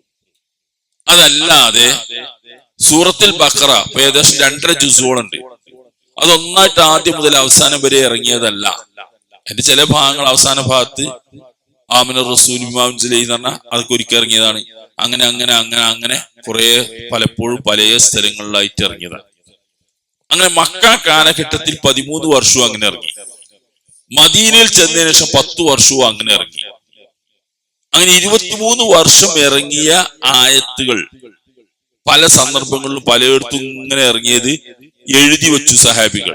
എഴുതി വെച്ചു എന്ന് പറഞ്ഞാൽ അന്നത്തെ എഴുത്തിന്റെ രൂപം, ഇന്നത്തെ പ്രസ്സും സംവിധാനം കമ്പ്യൂട്ടറും മൊബൈലും ഒന്നുമില്ല. പിന്നെ എങ്ങനെ അവർ എഴുതി വെക്കുന്നത്? അന്ന് ഒട്ടകത്തിന്റെ തോലുമല അങ്ങനെയൊക്കെ എഴുതുന്ന അന്നത്തെ രീതികളാണ്. അതൊക്കെ എഴുതിയിരുന്നു. പിന്നെ ഒട്ടകത്തിന്റെ തൊടയില് കുറച്ച് വീതി ഉണ്ടാവും, അതിന് കുറച്ച് എഴുതും. പിന്നെ ഈ ഈത്തപ്പന്റെ ഓല, മട്ടല്, ഇതൊക്കെ ഉണ്ട്. അന്നൊക്കെ എഴുതി വെക്കുന്ന സാധനങ്ങൾ അതാണ്. അയിമലൊക്കെ എഴുതി വെക്കും. നമ്മളെ നാട്ടിൽ തന്നെ കുറച്ചു മുമ്പ് ഈ കഷായത്തിന്റെ ഓലാറിനെ നമ്മൾ കണ്ടിട്ടില്ലേ? അതൊക്കെ എഴുതല അങ്ങനത്തെ കുറച്ച് മുമ്പിൽ. അപ്പൊ അങ്ങനെയാണ് ആ സ്റ്റിൽപ്പൻ ഉപയോഗിച്ച് എഴുതലാണ്. അത് ഉപയോഗിച്ച് കുത്തി വരച്ചിങ്ങനെ ഉണ്ടാക്കലാണ് അയിമ. അത് മായൊന്നുമില്ല, പിന്നെ അവിടെ കിടക്കുന്നത്. കല്ലുമ്മൽ എഴുതി ശിലാലിഖിതങ്ങൾ എന്നിട്ട് നമ്മൾ പണ്ട് പഠിക്കണില്ലേ? പഴയ കാലത്ത് കല്ലുകളിൽ എഴുതി വെച്ചു എന്നിട്ട് ആ ലിഖിതങ്ങളാണ് പിന്നീട് വായിച്ചുണ്ടാക്കി ഓരോ ചരിത്രമൊക്കെ നമ്മൾ പഠിക്കുന്നത്. ഇതൊക്കെ ഓരോ കാലത്ത് ഓരോ രീതിയാണ്. നബിന്റെ കാലത്ത് അന്ന് അത്രേ ഉള്ളൂ, ആക്കി വെച്ച് അവർ എഴുതി വെച്ചു. ആ എഴുതി വെക്കുന്ന കാര്യങ്ങൾ അങ്ങനെ കിടക്കും. എഴുതി വെക്കുന്ന ക്രമത്തിലല്ല, ഇങ്ങനെ പലപ്പോഴായിട്ട് ഇങ്ങനെ എഴുതി വെക്കും. ഈ എഴുതി വെച്ച സാധനങ്ങൾ 23 കൊല്ലം കൊണ്ട്, അതിൻ്റെ ഇടയ്ക്ക് യുദ്ധമുണ്ട്, സമാധാനമുണ്ട്, സന്ധിയുണ്ട്, സംഭാഷണമുണ്ട്, പിന്നെ ഭാര്യ ഉണ്ട്, ഭർത്താവുണ്ട്, കുടുംബജീവിതമുണ്ട്, നാട്ടുവഴക്കിന് മദ്യം പറയുന്നതുണ്ട്, കുറേശികളുടെ മത്സരങ്ങളുണ്ട്, പല ജാതി ഏർപ്പാട്, എന്തെല്ലാം സംഭവങ്ങൾ 23 കൊല്ലം കൊണ്ട്, ഒരു ആയുഷ്കാലം മുഴുവൻ പറഞ്ഞു തീരാത്ത സംഭവങ്ങളാണ്. അത്രയും സംഭവങ്ങളായി 23. അതിലൊക്കെ ഇടപെട്ടുകൊണ്ട് ആയത്തിറങ്ങും. വിവാഹം വരും, വിവാഹമോചനം വരും, സ്വത്തവകാശം വരും, അതിന്റെ നിയമങ്ങൾ വരും, മുലകുടി ബന്ധം, ഇങ്ങനെ ഇറങ്ങാത്ത സ്പർശിക്കാത്തൊരു അതൊക്കെ ആയത്ത് ഇങ്ങനെ ഇറങ്ങും. നിങ്ങൾ നോക്കി ആലോചിച്ച് മഹാ അത്ഭുതമാണത്. ഏത് വിഷയവും നമ്മൾ ഖുർആനിലാണ് നോക്കുക. ആദ്യം ഇപ്പൊ നമുക്കൊരു പ്രശ്നം ഉണ്ടായി, ഒരു പുതിയ സാമ്പത്തിക ഇഷ്യൂ ഉണ്ട്. നമ്മളെന്താ ചെയ്യുക? ഇസ്ലാമിക പണ്ഡിതന്മാര് ആദ്യം ചെന്ന് നോക്കുക, എന്താ അറിയോ? അതിന്റെ എന്താ സാറേ അതിന്റെ വിധി എന്ന് ചോദിച്ചാൽ ഖുർആനിലുണ്ട് നോക്കും. എങ്ങനെ ഇപ്പൊ ഉണ്ടാവുന്ന ഒരു പ്രശ്നത്തിന് ഖുർആനിലുണ്ടാവും, ഖുർആനിലതുണ്ടാവും, ഇല്ല ഹദീസ് കയ്യിലുണ്ടാവും. അപ്പൊ അത്രയും സംഭവങ്ങൾ ഒരുമിച്ച് 23 കൊല്ലം കൊണ്ട് സംഭവ ബഹുലമായ ഒരു ജീവിതം. ഉറക്കത്തിലും ഉണർച്ചയിലും നടത്തത്തിലും ഇരുത്തത്തിലും കിടക്കുന്നിടത്തും എല്ലായിടത്തും സംഭവങ്ങൾ ഒക്കെ രേഖപ്പെടുത്തിയിരിക്കുന്നു സാഹിബികൾ. അതിന്റെ ഇടയ്ക്ക് ഖുർആൻ ആയത്ത് ഇങ്ങനെ ഇറങ്ങും. അപ്പൊ ആ വിഷയത്തിലൊക്കെ വിധി ഇങ്ങനെ വരും. യസ്അലൂനക അനിസ്സാഅതി അയ്യാന മുർസാഹ. 6 സ്ഥലത്ത് ഖുർആനിൽ പറഞ്ഞു യസ്അലൂനക, അവർ നിന്നോട് ചോദിക്കുന്നു. യസ്അലൂനക അനിൽ മഹീളി, അവർ നിന്നോട് ചോദിക്കുന്നു ഋതുമതിയെ ചോദ്യങ്ങൾ ഇങ്ങനെ വരും. അങ്ങനെ 5-6 സ്ഥലത്തുള്ള ചോദ്യം. ആ ചോദ്യങ്ങൾക്ക് അപ്പായത്തിറങ്ങും, വിശദീകരണം കൊടുക്കും. ചോദ്യമൊന്നും ഇല്ലാതെ വിശദീകരണം കൊടുക്കും. അനാഥകൾ, എല്ലാ വിഷയങ്ങളും ചോദ്യവും ഉത്തരവും മറുപടിയും വിശദീകരണമായിട്ട് അങ്ങനെ. നിങ്ങളൊന്ന് ആലോചിച്ച് നോക്ക്. 23 കൊല്ലം കൊണ്ട് ഇങ്ങനെ പലയിടത്ത് ഇറങ്ങി, പലയിടത്ത് എഴുതി വെച്ചു, പല രീതിയിൽ ഇങ്ങനെ കിടക്കുന്നു. നിങ്ങളുടെ അവസാനം റസൂല് പറയാണ്, ഇതാ ഇന്ന ഭാഗം ഇന്നതിന്റെ ബാക്കിയാണ്, അത് ഇതിന്റെ മുന്നിലാണ് വെക്കേണ്ടത്, ആ സൂറത്ത് ഇതിന് ശേഷമാണ് എന്ന് പറഞ്ഞ് ഇങ്ങനെ ഓതി ഇങ്ങനെ കൊടുത്തപ്പോ വളരെ കിടയറ്റ, യാതൊരു വൈകല്യവും പറയാനാവാത്ത കുറ്റമറ്റൊരു ഗ്രന്ഥമായിട്ട് അത് ഇങ്ങനെ മാറി നിൽക്കുന്നു. അങ്ങനെ ഒരു സംഗതി ഒരു മനുഷ്യന് സാധ്യമല്ല. 23 കൊല്ലം കൊണ്ട് പല ഭാഗങ്ങളിലെ പാർട്സുകൾ പലതും അവിടെ ഇവിടെ ഒക്കെ ഉണ്ടാക്കി വെച്ചാൽ ചേർത്ത് കണ്ട് കൃത്യമായ ഒരു രചനയാക്കിയാണ് മാറ്റുക എന്നുള്ളത് 23 കൊല്ലം കൊണ്ട് സാധിക്കൂല, ഒരു ദിവസം കൊണ്ട് സാധിക്കൂല. നിങ്ങളുടെ 23 കൊല്ലം, അതാണ് ഖുർആൻ. അത് ദൈവികമാണെന്നുള്ളതിന്റെ ഒന്നാമത്തെ തെളിവ് തന്നെ. ഇപ്പൊ നിങ്ങൾ നോക്കുക, നമ്മള് ഇപ്പൊ കത്തൊന്നും ആരും എഴുതല്ല. പണ്ടോ കത്ത് എഴുതിയിരുന്ന കാലത്തറിയാം, രാത്രി ഉറങ്ങാൻ നേരത്തെ ഇങ്ങനെ കത്ത് എഴുതും. ഗൾഫിലുള്ള മാപ്പിളക്ക് ഇവിടുന്ന് കത്തിങ്ങനെ എഴുതി അവർക്ക് ഒരുപാട് വെക്കും. പിറ്റേന്ന് രാവിലെ എഴുതണമെങ്കിൽ തലേന്ന് എഴുതിയ വായിക്കണം. തലേന്ന് എഴുതിയ വായിക്കാൻ ഞാൻ എന്താ അറിയോ? ആ എഴുതി തന്നെ പിന്നെ എഴുതും, അതിനെതിരും എഴുതും. ചിലപ്പോ നേരം വെളുത്ത് വൈകുന്നേരം ആകുമ്പോഴത്തുള്ള വ്യത്യാസം ഇത്. എന്താ അങ്ങനെ മനുഷ്യന് കഴിയുള്ളൂ. ഇതല്ല, 23 കൊല്ലാണ്. ഇക്ര ഇറങ്ങിയിട്ട് അവസാനത്തെ ആയത്തിന്റെ ഇറങ്ങുമ്പോൾ 23 കൊല്ലമുണ്ട്. അതിന്റെ ഇടയ്ക്ക് ആ ഇക്രയിന്റെ ബാക്കി വേറെ സ്ഥലത്ത് എവിടെ ഇറങ്ങിയതാണ്, അവിടെ കൊണ്ടുവെക്കാനാ പറഞ്ഞത്. ഇങ്ങനെ ഭാഗം അതിന്റെ മുന്നിലാവെക്കേണ്ടതെന്ന് പറഞ്ഞു. ഇങ്ങനെ റസൂൽ ഇങ്ങനെ ഓതി രാത്രി നമസ്കാരങ്ങളിൽ ഇങ്ങനെ ഓതി കൊടുത്തു. സൂറത്തുൽ ബഖറ ഇങ്ങനെ ഓതുമ്പോ അപ്പൊ ആളുകൾക്ക് മനസ്സിലായി ഇതിന്റെ തുടർച്ച എങ്ങനെയാണില്ലേ. അപ്പൊ ആൾക്കാർ അത് ഇങ്ങനെ കേട്ടാണ് പഠിച്ചു, അതേമാതിരി എഴുതി ഇങ്ങനെ വെക്കും. സൂറത്തുൽ നിസാ ഓതിയ റസൂല് നമസ്കാരത്തിൽ രാത്രി നമസ്കാരങ്ങളില്. അപ്പൊ ആ ഓതുമ്പോ ക്രമത്തിൽ ഇങ്ങനെയാണ് കിട്ടും. അപ്പൊ ഇത് ഇങ്ങനെ എങ്ങനെയാണില്ലേ, അപ്പൊ കിട്ടി. ചില സൂറത്തിനെ പറ്റി റസൂല് പറഞ്ഞു, തബാറക്ക അല്ലദീ സൂറത്തുൽ മുൽക്ക്, അതിന് ഇന്ന പ്രാധാന്യം ഉണ്ട് അറിയും. അപ്പൊ ആ സൂറത്തും അങ്ങനെ ഒരു സൂറത്തുണ്ടെങ്കിലല്ലേ അതിന്റെ പ്രാധാന്യം പറയാൻ പറ്റുള്ളൂ. അങ്ങനെ ഒരു സൂറത്ത് ഉണ്ടായി വന്നു. അൽബക്കറിന്റെ ആമന റസൂല് ഓതി തന്നെ കിടക്കുമ്പോ ഓതണം മറ്റോതെന്നൊക്കെ പറയുന്ന വിശദീകരണം വന്നു. അപ്പൊ അങ്ങനെ ഒരു ഭാഗം അതിൽ വേണ്ട. അവസാനം അൽബക്കറിന്റെ അവസാന ഭാഗത്ത് എന്ന് പറഞ്ഞാൽ അൽബക്കറിന്റെ മുൻഭാഗം വേണ്ടേ. അങ്ങനെ അങ്ങനെ അങ്ങനെ 23 കൊല്ലം കൊണ്ട് പലപ്പോഴും പല സന്ദർഭങ്ങളിലും ദേഷ്യം പിടിക്കുമ്പോഴും ചിരിക്കുമ്പോഴും സന്തോഷിക്കുമ്പോഴും കുടുംബജീവിതം ഉണ്ടാകുമ്പോഴും സന്ധി ഉണ്ടാകുമ്പോഴും പലായനം ചെയ്യുമ്പോഴും ഒളിച്ചോടുമ്പോഴും ഒക്കെ ഇങ്ങനെ ഇറങ്ങിയ കുറെ വരികൾ ചേർത്ത് വെച്ച് ഇങ്ങനെ നോക്കുമ്പോ കുറ്റമറ്റൊരു ഗ്രന്ഥമായിട്ട് അതിങ്ങനെ നിൽക്കുന്നു. അതാണ് ഖുർആന്റെ ഏറ്റവും വലിയ അത്ഭുതം.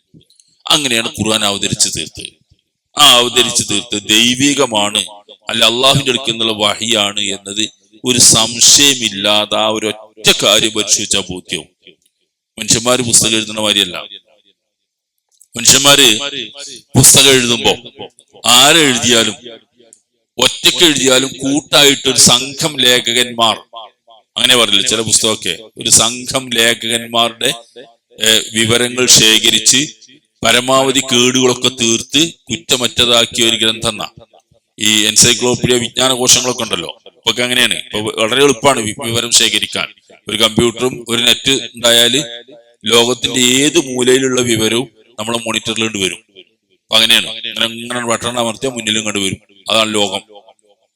ആ ജാതി കാലത്ത് പോലും ഒരു സംഘം ആളുകൾ ഇരുന്ന് ഒന്നിച്ച് എല്ലാ കൈക്കുറ്റപ്പാടുകളും തീർത്ത് കേടുപാടുകളും തീർത്ത് വെട്ടി ചെറുതാക്കി ശരിയാക്കി മിനുസപ്പെടുത്തി പാകപ്പെടുത്തി കഴുകി ശുദ്ധിയാക്കി ഇങ്ങോട്ട് ഉണ്ടാക്കിയ വരി പോലും അങ്ങനെ കുറെ ഉണ്ടാക്കിയാൽ പോലും കൃത്യമാണ് 100% പറയാൻ കഴിയില്ല.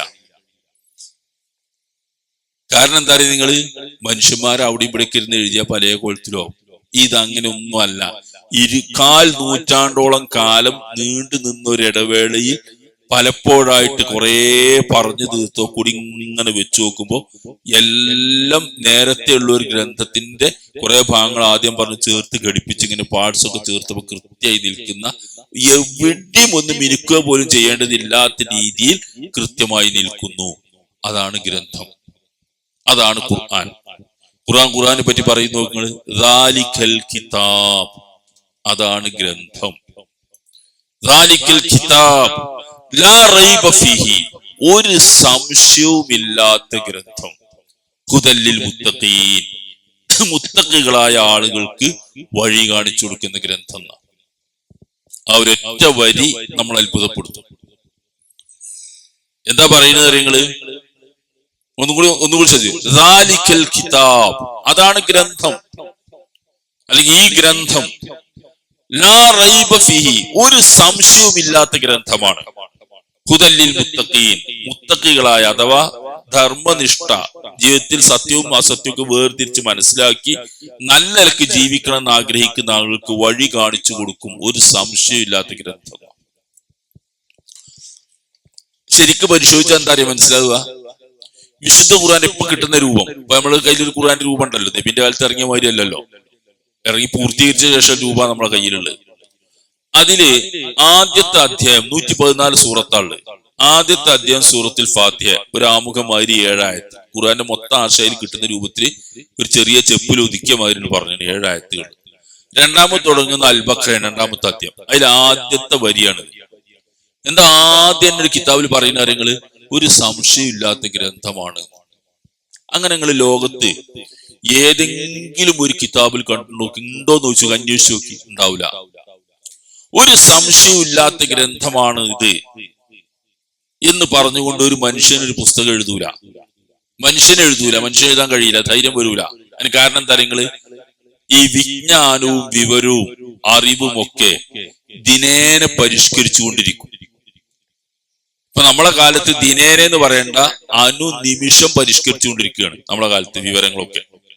എന്നിട്ട് നമ്മൾ എന്താണ്ട് എഴുതിയിട്ട് പറഞ്ഞ് ഇതിനേക്കാൾ നല്ലൊരു വിവരം വരാനില്ല, ഇതാണ് ഏറ്റവും വലിയ വിവരം, ഒരു സംശയമില്ല എന്ന് പറഞ്ഞ ആൾക്കാർ ഇങ്ങനെ കൂക്കും നമ്മളെ. കാരണം ഈ ജാതി പൊട്ടന്മാരൊക്കെ ഇതൊക്കെ എന്തെല്ലാം മാറുഞ്ഞ് എന്ന് പറയും ആൾക്കാർ.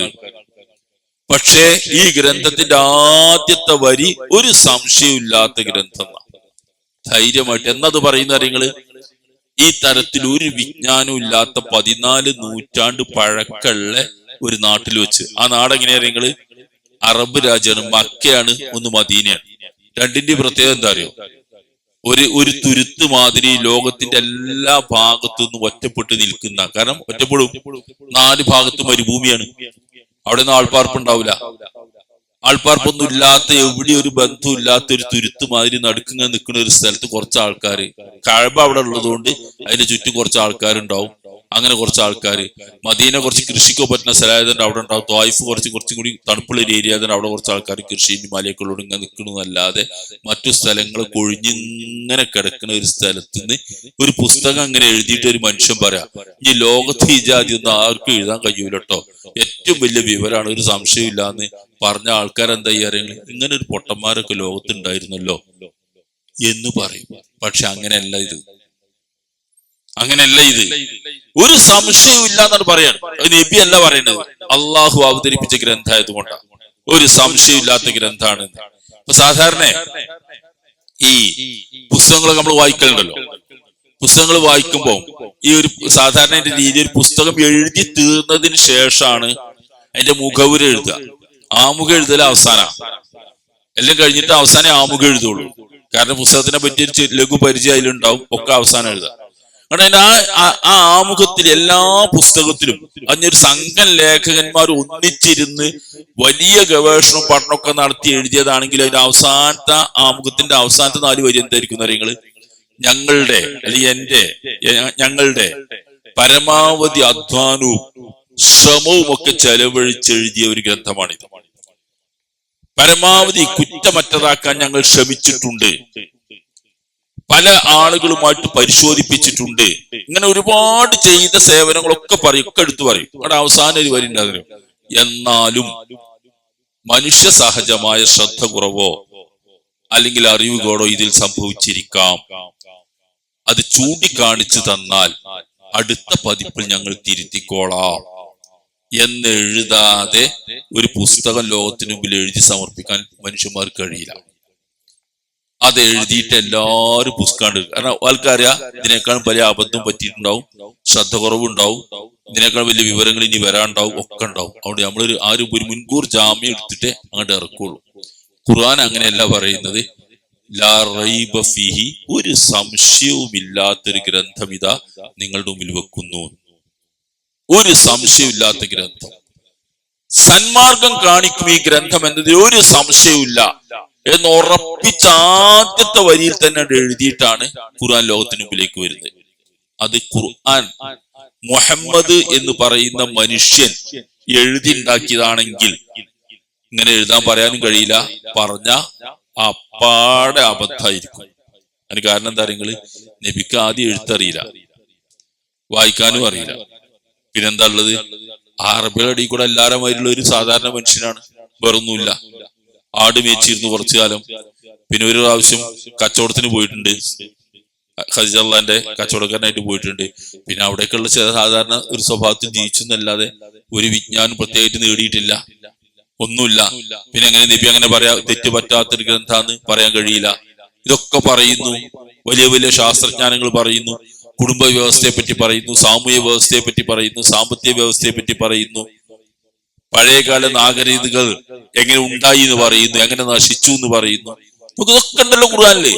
ചരിത്രത്തെ പറ്റി പറയുന്നു. ഇതൊക്കെ പറഞ്ഞിട്ട് ഒരു തുരുത്ത് പോലെ നിന്നിരുന്ന ആ സ്ഥലത്ത് വിവരങ്ങളൊന്നും അങ്ങോട്ട് കടന്നു ചെല്ലൂല, അവിടെ ഉള്ളവർക്ക് പോകൂല. അങ്ങനെയുള്ള ഒരു സ്ഥലത്ത് ജീവിച്ച ഒരു മനുഷ്യൻ ഒരു പുസ്തകം ഇങ്ങനെ ജനങ്ങളുടെ മുമ്പ് കൊടുത്തിട്ട് പറയാണ്, ലാ റൈബ ഫീഹി, ഒരു സംശയമില്ലാത്ത ഗ്രന്ഥമാണിത് എന്ന് പറയണമെങ്കിൽ ഒന്നുകിൽ വിവരമില്ലാതിരിക്കണം, അത്ര അന്തല്ലാത്ത ഒരാളാകണം, അല്ലെങ്കിൽ അദ്ദേഹത്തിൻ്റെതല്ലാത്തൊരു സ്രോതസ്സിൽ നിന്ന് വിവരം കിട്ടു വരണം. ആ വിവരാണ് റസൂലിന് വന്നത്, വഹി മുഖേന കിട്ടിയ വിവരാണ്. അതുകൊണ്ടാണ് അല്ല റസൂൽ അതിലൊന്നും പറയാം. നബിയോട് പറഞ്ഞല്ലോ എതിരാളികൾ, മുഹമ്മദ് ഇന്ന ഭാഗയിൽ തിരുത്തിയാ ഞങ്ങൾ സമ്മതിച്ചോളാം, ഇന്ന ഭാഗങ്ങൾ ഖുർആൻ തിരുത്തി മാറ്റി തന്നാ മതി, ഞങ്ങൾ ഇങ്ങനെ വിമർശിക്കുകയും ഞങ്ങൾ ദൈവങ്ങളെ കണ്ട് ഒഴിവാക്കിയാൽ മതി. അപ്പൊ നബി പറഞ്ഞു മിൻ തിൽഖാഇ നഫ്സി, എന്റെ ഭാഗത്ത് നിന്ന് എനിക്ക് തബ്ദീൽ നടത്താൻ, മാറ്റങ്ങൾ നടത്താൻ കഴിയില്ല. എനിക്ക് എന്താണോ വഹയി കിട്ടുന്നത് എനിക്കിങ്ങനെ വരികയാണ്, ഞാൻ അങ്ങനെ പറയുന്നതല്ലാതെ ഇത് എന്റെ വക തിരുത്താനും മാറ്റാനും നിങ്ങൾ പറഞ്ഞ അഭിപ്രായം മാറ്റാൻ എനിക്കിത് കഴിയില്ല. അങ്ങനെ പറയില്ലേ? ശരിക്കും ഞാൻ ആയിക്കോട്ടെ, ഞാൻ ഒന്ന് പരിഷ്കരിച്ച് വാചകമൊക്കെ ഒന്ന് ഘടന ശരിയാക്കി പറയാം, നിങ്ങൾക്കൊന്നും വരുമല്ലോ എന്നാലും എന്ന് പറയല്ല ചെയ്യുന്നത്. നിങ്ങൾ പറയുന്ന പോലെ എനിക്കിതിൽ ഇടപെടാൻ കഴിയില്ല, എന്റെ വകയല്ല ഇത്, എന്റെ വകയല്ല. നിങ്ങൾ ഇങ്ങനെ പറയുന്നു, നിങ്ങൾ പറഞ്ഞോളൂ, പക്ഷെ ഞാൻ എനിക്ക് കിട്ടുന്ന വഹി ഇങ്ങനെ പറയാണ് ചെയ്യുന്നത്. അപ്പൊ റസൂല് എഴുതിണ്ടാക്കിയ, മുഹമ്മദ് എന്ന് പറഞ്ഞ ഒരു മനുഷ്യൻ എഴുതിണ്ടാക്കിയതാണെങ്കിൽ ഈ പറഞ്ഞതൊക്കെ നടക്കും. നിങ്ങൾ ആയിക്കോട്ടെ ഞാൻ തിരിച്ചിട്ട് നിങ്ങൾ എന്നാലും തോന്നി നമ്മൾ പ്രശ്നം തീരുമല്ലോ എന്നൊന്നും പറയാൻ കഴിയാതെ ഞാൻ അങ്ങനെ പറയുന്നത് എനിക്ക് അള്ളാഹുവിന്റെ വഹിയാണ്, അങ്ങനെ പറയുന്നു. നമ്മൾ ലാ റൈബ ഫീഹി, ഒരു സംശയം ഏതുമില്ലാത്തൊരു ഗ്രന്ഥം എന്ന് പറഞ്ഞുകൊണ്ട് റസൂൽ പറയാം. ഞാൻ സൂചിപ്പിക്കുന്നത് കുറെ കാര്യങ്ങൾ പറയേണ്ടതുണ്ട്. സൂചിപ്പിക്കുന്നത് ഖുർആൻ നമ്മൾ വിശ്വസിക്കുക, അല്ലെങ്കിൽ വേദഗ്രന്ഥങ്ങളിൽ വിശ്വസിക്കുക എന്ന് പറയുമ്പോൾ മറ്റു വേദഗ്രന്ഥങ്ങളെ പറ്റിയൊക്കെ വിശ്വസിക്കണം. ആ വേദഗ്രന്ഥങ്ങളൊക്കെയും ഒരു പൊതുവായ വിശ്വാസം എന്ന നിലക്കാണ് നമ്മൾ കൊണ്ടുപോകുന്നത്. എന്നാൽ ഖുർആനെ സംബന്ധിച്ച് നമ്മൾ കൊണ്ടുപോകുന്നത് ഒരു പൊതുവായ വിശ്വാസമല്ല, അത് വിശദമായ വിശ്വാസമാണ്.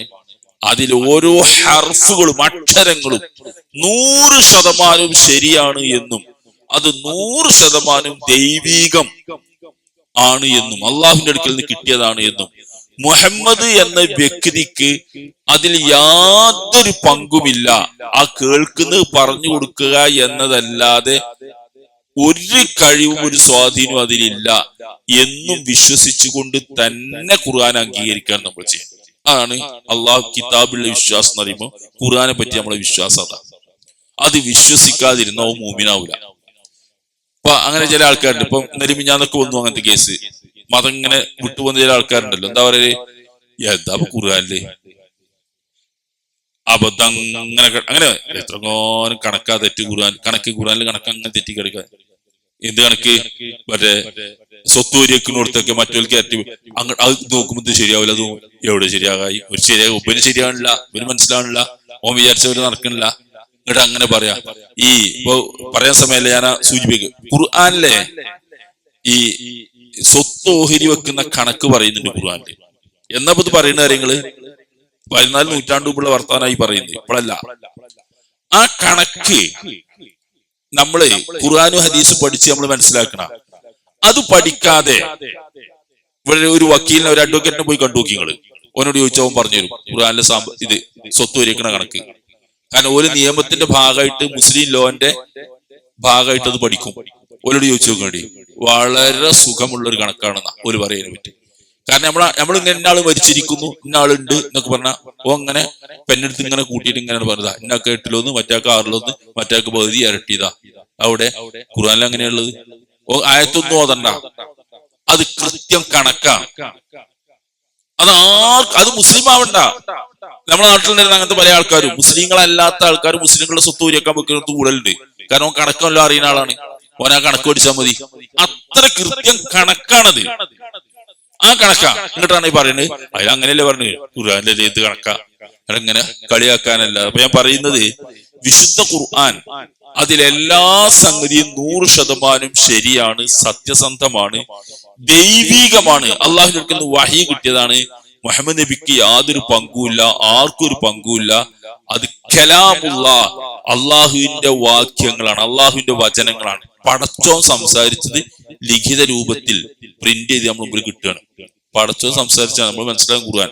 പടച്ചോൻ പറഞ്ഞത് അങ്ങനെ പടച്ചോന്റെ വാക്കുകൾ ഇങ്ങനെ ക്രോഡീകരിച്ചു വെച്ചാണ്. നബിന്റെ പോലും അല്ല, നബിന്റെ ഒക്കെ അതിന്റെ എത്ര വ്യത്യാസ.